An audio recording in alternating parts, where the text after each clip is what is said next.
Hello friends, तो हमारा चल रहा था जो हमारी क्लास 11th का थीम 4 था हिस्ट्री का, the central land of Islam या सेंट्रल इस्लामिक लैंड। ठीक है, तो हम इसमें देख रहे थे इस्लाम की कैसे बढ़ा है, इस्लाम कैसे आगे हुआ है। तो अभी हमने यहाँ तक देख लिया था कि किस तरह से जब प्रॉफिट मोहम्मद की डेथ हो जाती है उसके बाद एक संस्था आती है जिसे आप कैलिफेट इंस्टीट्यूशन या फिर खलीफा की संस्था कहते हैं।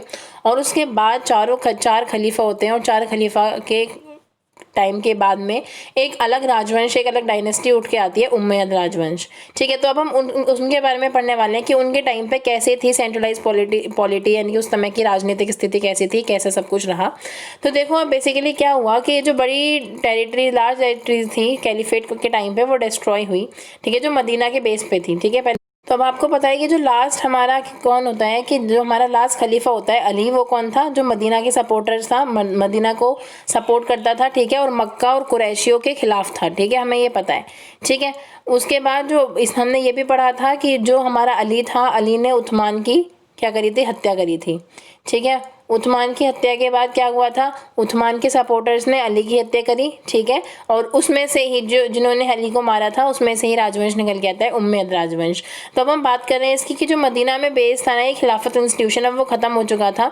ठीक है, अब वो किससे रिप्लेस कर दिया गया था, एक ऑथोरिटेरियन पॉलिटी से। ऑथोरिटेरियन क्या होता है, यानी कि जब किसी एक की ही सत्ता हो जाती है। ठीक है, जब खलीफा वाला टाइम हम देखते हैं उसमें क्या है कि वो लोगों की मंजूरी वगैरह थोड़ी मैटर करती है।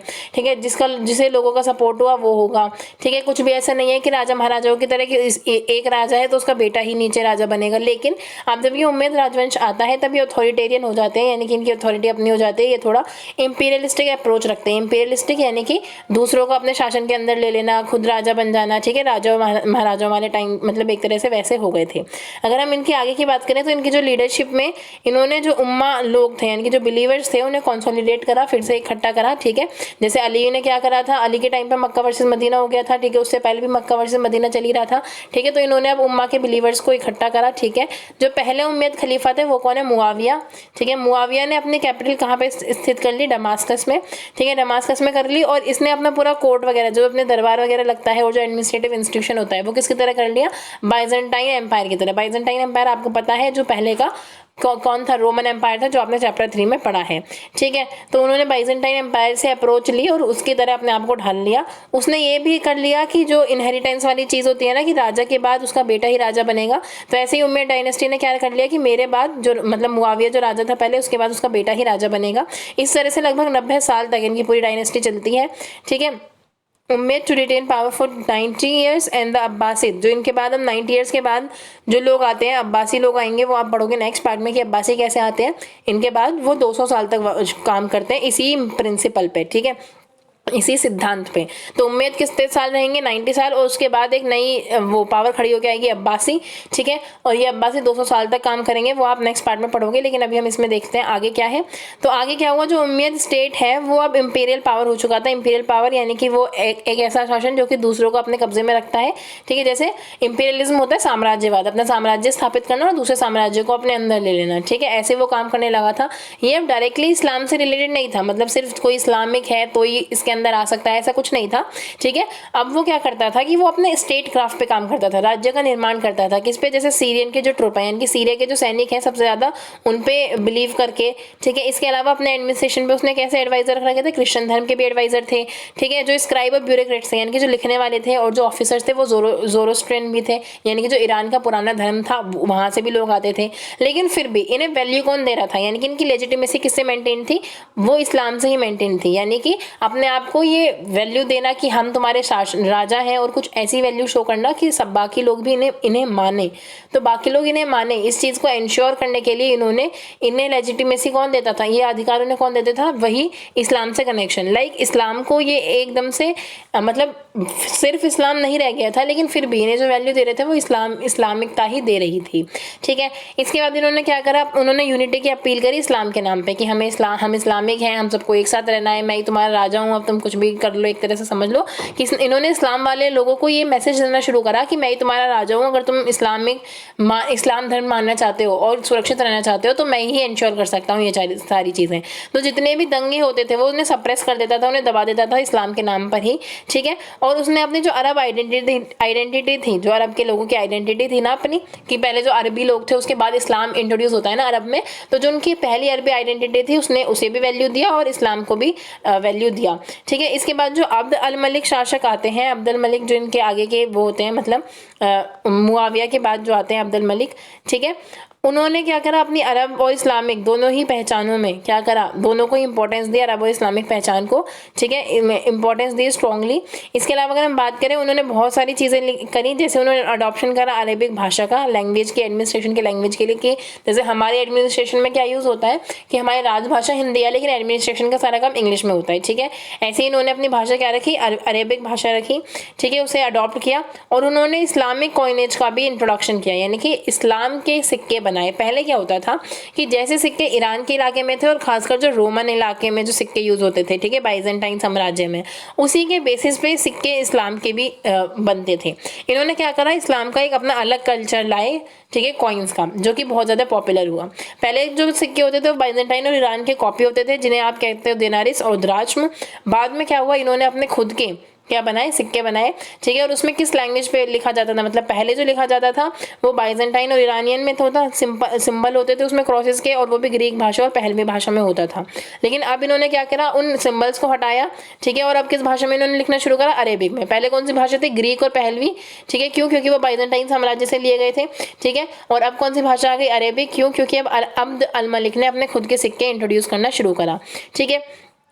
अब क्या हुआ कि उनका कंट्रीब्यूशन किस लिए भी था, अरब इस्लामिक आइडेंटिटी, यानी कि उन्होंने अपनी अरब इस्लामिक आइडेंटिटी बहुत पॉपुलर करी, यानी कि अरब के इस्लाम की एक अपनी पहचान बनाई, ठीक है। इनकी एरिया को भी जोड़ा और धर्म को भी अपने साथ जोड़ा। इसके अलावा उन्होंने ये कैसे इंश्योर करा, यानी कि अरब इस्लामिक आइडेंटिटी इंश्योर कैसे हुई, क्योंकि उन्होंने एक बिल्डिंग बनाई थी जेरूसलम में, अ डोम ऑफ द रॉक, यानी कि रॉक के ऊपर एक डोम बना देना, जो कि डोम आपको पता है कि बाद में मुस्लिम लोगों से कितना एसोसिएट होता है, कि ज़्यादातर इनके आर्किटेक्चर में आपको ये डोम नजर आता ही है, ठीक है। तो ये जो डोम ऑफ द रॉक था वो रॉकी माउंट पे बनाया गया था अब्द अल मलिक के द्वारा, यानी कि अब्द अल मलिक के शासनकाल में, जो कि इस्लामिक आर्किटेक्चर का बहुत ही फेमस वो मतलब क्या है, एक ट्रेडिशन है, या कह लो इनकी एक ओरिजिन है, ठीक है। और आपको पता है आर्किटेक्चर वाला जो आपका यूपीएससी में GS1 वाला वो होता है मेंस में, तो आर्किटेक्चर बहुत इंपॉर्टेंट पार्ट है उसका, हिस्ट्री और कल्चर में, ठीक है। तो आप उसमें उसके लिए भी ध्यान रख सकते हैं, ठीक है। इसके अलावा इससे क्या हुआ, मॉन्यूमेंट तैयार हुए मुस्लिम के, ठीक है, जो सिटी जेरूसलम में बनाया गया था।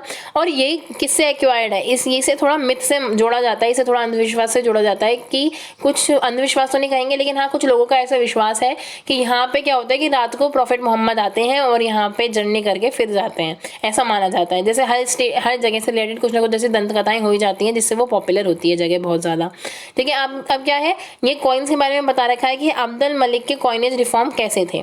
तो पहले देखो क्या है, यहाँ पे क्या है, इंसानों की वो है फोटो, मतलब गड़ी हुई है इंस्क्रिप्शन पे। तो ये क्या है, बाइजेंटाइन के गोल्ड सोलिडस है, यानी कि सोलिडस वहाँ के सिक्के का नाम है, ठीक है, सोने के हैं और बाइजेंटाइन के हैं।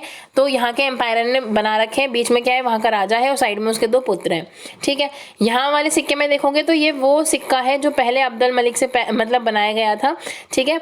और इस टाइम क्या है, यहाँ पे ये जो फोटो बन रहा है ना, ये जो इंस्क्राइब है यहाँ पे इंसान, ये कैसा है, बियर्ड वाला इंसान है, यानी कि इसकी दाढ़ी दिखा रखी है, इसके हाथ में एक स्वॉर्ड है यानी कि तलवार है, ठीक है। और ये इमेज है एक तरह के खलीफाओं की, यानी कि थोड़े मुस्लिम, उसके खलीफा भी नहीं, मुस्लिम धर्म के लोगों की एक तरह की इमेज तैयार करी गई है और साइड में अरबिक लैंग्वेज में लिखी गई है, ठीक है। ये वो पोर्ट्रेट है, यानी कि जो दिनार स्टार्ट करा गया था अब्द अल मलिक के द्वारा, ठीक है।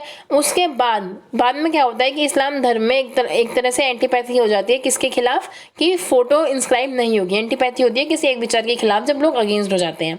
तो एक विचार उमड़ के आता है कि अब हम कुछ भी इंस्क्राइब जो करेंगे, कुछ भी गाड़ के जो लिखेंगे, जो भी खुदवाएंगे, कभी भी किसी इंसान की, किसी पर्सन की फोटो नहीं गड़वाएंगे, ठीक है। हम सिर्फ जो स्क्राइब्स हैं, यानी कि जो गुदी हुई चीज़ें हैं, जो लिखी हुई चीज़ें हैं, उन्हें ही लिखवाएंगे, वही हमारी वैल्यू की होगी। तो उसके बाद ये जो तीसरा सिक्का है ये इंट्रोड्यूस होता है, ठीक है, जिसमें सिर्फ अरेबिक भाषा में लिखी हुई होती हैं चीज़ें, ठीक है। कुछ भी ऐसा नहीं होता कि किसी पर्सन का क्या हो, फोटो हो, ठीक है। अब देखो इसमें क्या लिखा है, कालिमा में लिखा है there is no god but Allah and he has no partner, कि कोई भगवान नहीं है सिवाय अल्लाह के और उसका कोई पार्टनर भी नहीं है, मतलब एक ही भगवान है वो भी अल्लाह, ठीक है। वो यहाँ पे लिखा हुआ है किसमें, अरेबिक लैंग्वेज में। और ये कहा गया है कि ये जो मतलब सिक्के का इन्वेंशन था या फिर जो ये सिक्के बनाए गए थे ये इतना सूटेबल था इसका मेजरमेंट कि इसी मेजरमेंट के अकॉर्डिंग काफ़ी टाइम तक आगे लंबे टाइम तक सिक्के बनाए गए थे। और आपको पता है सिक्के किसी भी हेरिटेज के लिए, मतलब किसी भी कल्चर के लिए, किसी भी एम्पायर के लिए बहुत इंपॉर्टेंट हो जाते हैं, ठीक है।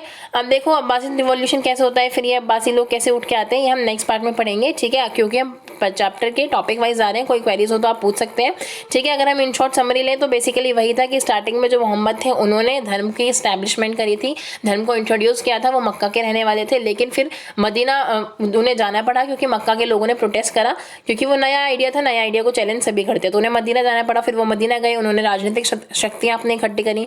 राजनीतिक शक्ति इकट्ठी करने के बाद उन्होंने मक्का पे क्या करा, फिर से आक्रमण करा, ठीक है। मक्का को अपने अंडर ले लिया। मक्का क्या बन गई, रिलीजियस जगह बन गई और ये एडमिनिस्ट्रेटिव जगह बन गई, मक्का और मदीना। उसके बाद जब प्रॉफिट मोहम्मद की हत्या हत्या नहीं होती, उनकी मौत होती है, सॉरी हत्या नहीं होती, याद रखना, मौत होती है, उनकी नेचुरल डेथ होती है, ठीक है। उनकी डेथ के बाद में क्या होता है कि कोई भी वो नहीं होता कि आगे कौन ध्यान रखेगा, तो फिर एक नया इंस्टीट्यूशन खड़ा होता है, खलीफा इंस्टीट्यूशन। उम्मा लोगों के कहने पर, उम्मा कौन होते, बिलीवर्स होते हैं मुस्लिम धर्म के में जो बिलीव करने वाली कम्युनिटी होती है, तो उन्हें उम्मा कहा जाता था। 4 खलीफा हुए, उन चारों के बीच में आपस में ही थोड़ा सा कॉन्फ्लिक्ट होने लगे। कैसे, जैसे अबू बकर था स्टार्टिंग में, उसके बाद क्या कौन आया, उमर आया, उसके बाद उस्मान आया, उसके बाद अली आए, ठीक है। उस्मान जो थे वो कुरैशी थे, ठीक है, और उन्होंने कुरैश को ज़्यादा इंपॉर्टेंस दी। और इनके टाइम पे, उस्मान के टाइम पे और उमर के टाइम पे इन्होंने अपना राज्य भी बढ़ाया। जैसे राज्य बढ़े तो आइडेंटिटीज़ बहुत सारी हुई, वेरिफिकेशन आया आइडेंटिफिकेशंस में।